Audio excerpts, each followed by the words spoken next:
Well, before we move on to our debates tonight, the big exclusive breaking here on NDTV. NDTV has exclusive details that the parliamentary panel has proposed radical changes in the land acquisition bill. If that bill goes through, land will be acquired for infrastructure and social projects only, not for profitable enterprises. The last land bill in February 2009 lapsed when the term of the government expired. Barkha Dutt joining us for more on this. Barkha, what are these exclusive details that you're hearing about in this bill that's likely to be tabled tomorrow? Well, Ankita, against the backdrop of the controversies we've seen in Nandigram and Shingur, which have even led to political ousters, as it were, and more recently Rahul Gandhi versus Mayawati over Bhatta Parsol, the issue of land is perhaps the most politically volatile one, a political hot potato, as it were. And now the radical proposals that we have with us here, made by the Parliamentary Standing Committee that's looking at how land should be acquired, are really, in a sense, turning the clock back on what many others have called necessary reforms in the process of land acquisition. The parliamentary panel basically seeks to severely restrict the circumstances in which land can be acquired through the state.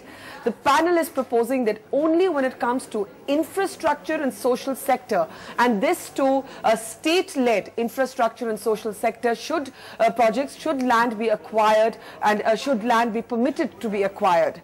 What is interesting, Ankita, is that the parliamentary panel argues that when it comes to all other ventures, whether it's housing projects, so for example, take something like Ratan Tata's nano project that had to be moved out of West Bengal, when it comes to any other project in which there is an element of profit making involved, even if that is a public-private venture, the parliamentary panel is arguing that land should not be permitted to be acquired through the state. Instead, private companies or even public sector undertakings should go straight to the farmer, straight to the villager, and buy the land in an open market. What does this mean? It means that if you and I as farmers are people who don't want to give up our land, the state cannot force us or put pressure on us to basically give up that land. Market rules, as it were, apply. So those are the big changes that only in infrastructure and social sector areas will the state be able to acquire land if these proposals are accepted, and that's a big if, because these are only recommendations, and profit-making ventures will have to buy land in the open market. Also, the parliamentary panel is proposing that the Gram Sabha or the Panchayat's consent is necessary before any land acquisition project can go through. They want the food security definition to be expanded to include rain-fed agricultural land as well. And states will be allowed to set their own ceilings on relief and rehabilitation packages. Now, if these proposals are in fact accepted, you'll have question marks on all sorts of big property infrastructure projects that previously have been allowed, especially under public-private partnerships. Ankita. Barkha, thank you so much for joining us with those details. Well, it was the defining image of the day. A cheerful A. Raja confidently marching into Parliament just one day after he was released on bail. Looking at him, it was hard to believe this was the same man who's an accused in India's biggest corruption case, one who had just spent 15 months in jail.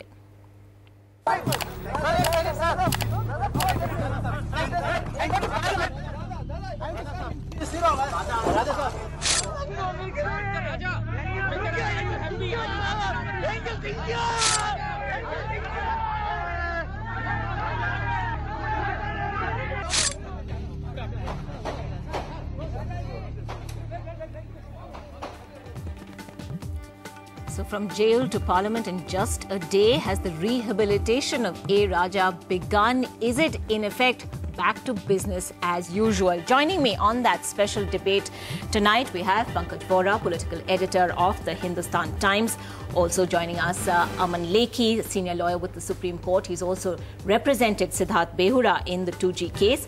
Abhinandan Sikri, co-member of Team Anna, also joining us in the studio. Another senior lawyer of the Supreme Court, Rahul Mehra. If I can begin with you, Pankaj Vora, he was forbidden to go to Tamil Nadu. He's been forbidden to enter the Department of Telecommunications for obvious reasons. He hasn't been forbidden to go to Parliament. Was he proving a point by going to Parliament the very day after he walked free? Well, he's an accused in a case.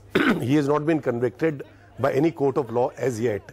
So the thing is that he also represents a parliamentary constituency from Tamil Nadu. He represents those people, and he's going to Parliament. is, I think, Parliament is not out of bounds for him, number one.